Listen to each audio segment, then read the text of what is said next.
Hi viewers, this is my third video. Last video I had explained the introduction on NET examination and first paper syllabus, the expected questions, sources of materials, methods of preparation, whatever to be focused and so on. In this video, I wish to focus on second paper is our subject geography.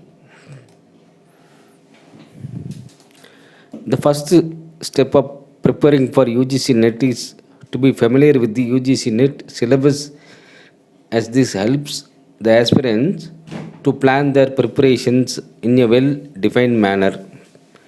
UGC NET exam will consist of two papers. The UGC NET paper 1 will be common paper for all candidates, while paper 2 will be based on subject selected by the candidate. Let's have a look at the detailed UGC NET syllabus for UGC NET 2021 exam.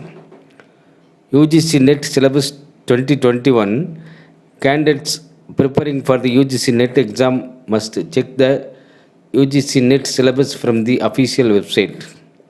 Applicants can check UGC NET 2021 syllabus for important topics and chapters asked in the examination.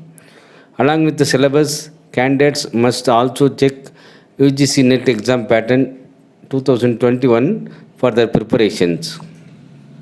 Applicants preparing for the UGC NET exam must check the UGC NET 2021 question papers for their preparation. UGC NET question paper helps candidates to make an effective preparation strategy. Candidates must also check the UGC NET exam pattern for the preparation. With the help of UGC NET previous year question papers, applicants can also check important topics asked in the UGC NET exam. UGC NET mock test 2021. National Testing Agency provides the mock test for UGC NET exam. Candidates can visit the official website of the UGC NET and appear in the UGC NET mock test with the help of UGC NET 2021 mock test. Candidates will get to know more about question type, syllabus and exam pattern of UGC NET 2021.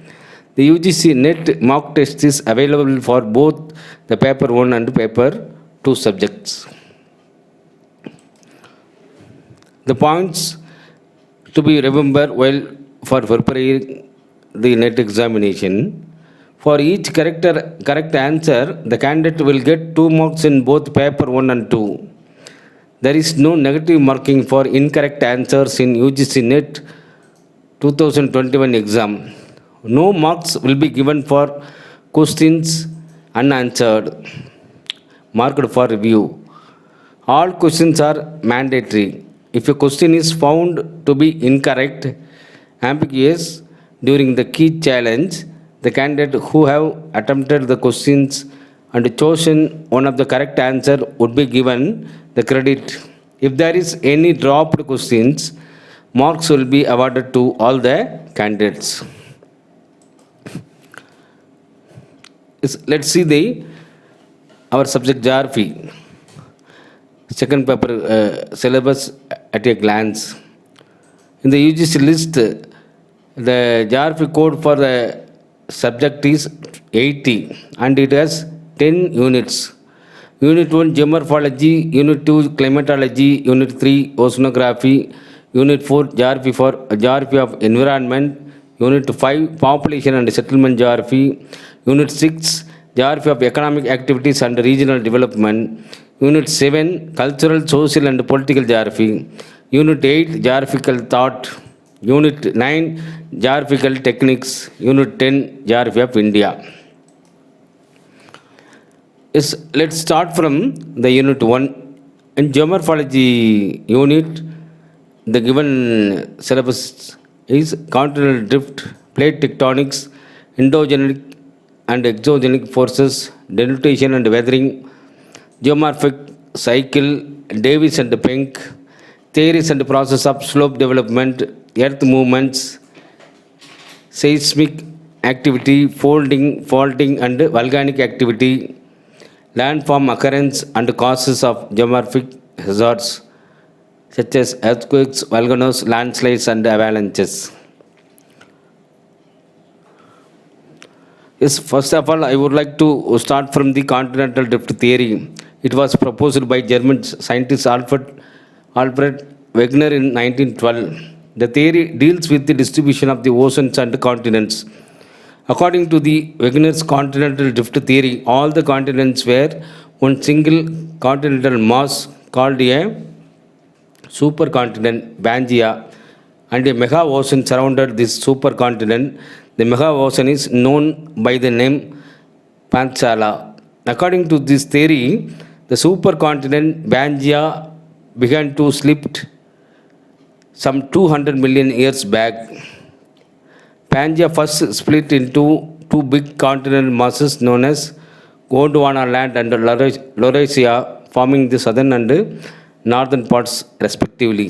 Later, Gondwana land and Laurasia continued to break into several smaller continents that exist today.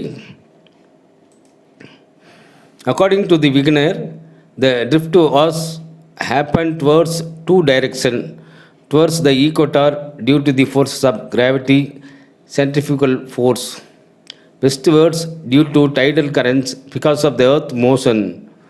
Wegener suggested that tidal force also played a major role in this event. According to Wegener, these forces would become effective when applied over many million years and the drift is continuing. The evidences in support of the continental drift theory, jigsaw fit, geological fit, tectonic fit, glacial deposits, fossil evidences. Even though this theory was widely criticized by the geographers, not only by the geographers and the academicians also, the criticism faced by the continental drift theory as follows. Wegener failed to explain why the drift began only in Mesozoic era and not before. The theory does not consider oceans. Proofs heavily depend on assumptions that are generalistic. Forces like flexibility, tidal currents, and gravity are too weak to be able to move continents. Modern theories accept the existence of Pangaea and related land masses but give a very difficult explanation to the causes of drift. Let's see the plate tectonics. The concept of plate tectonics was developed from 1950s to the 1970s. The theory of plate tectonics is the modern update to continental drift.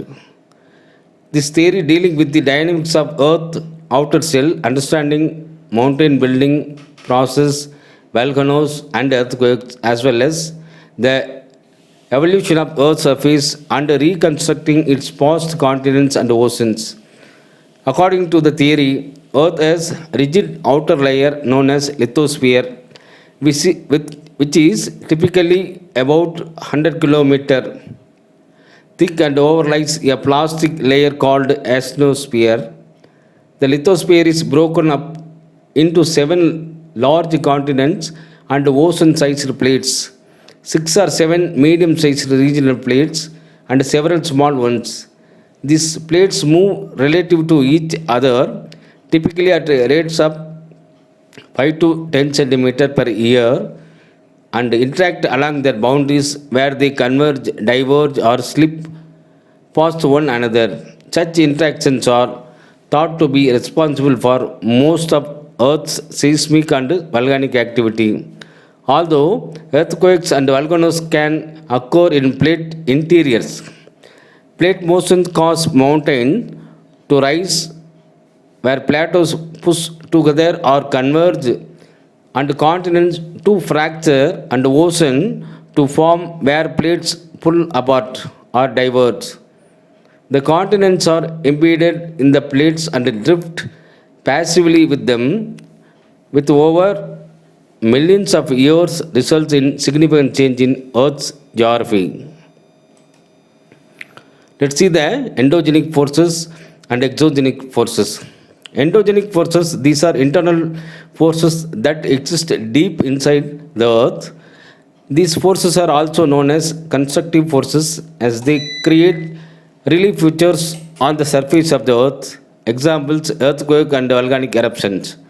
Whereas exogenic forces, these are external forces that operate and act on the surface of the earth. These forces are also known as destructive forces as they at times result in destruction of the existing landforms through weathering and erosional activities. Example, we can say winds, rivers, glacier, etc. Following this, I would like to give some ideas on denutation. What is mean by denutation? Denutation refers to process that lead to the chemical and physical disintegration of rocks, which eventually result in the wearing away of the earth's surface. There are three denutation processes: erosion, weathering, and mass wasting. Following this, let us see what is weathering. Weathering is a process that involves the breaking down of rocks into smaller particles. The process occurs near the surface of the earth, and there are three primary forms of weathering: organic weathering, physical weathering, and chemical weathering. Finally, let's see what is erosion. Erosion is a process of removal of surface material from Earth's crust, primarily soil and rock debris, and the transportation of the eroded materials by natural agencies such as water or wind from the point of removal. Finally, I would like to give a simple definition on mass wasting. What is mass wasting? Mass wasting, which is sometimes called mass movement or slope movement, is defined as the large amount of rock, soil, and debris downward due to force of gravity. Rest of the syllabus will be focused the upcoming videos. Thank you and good luck to all.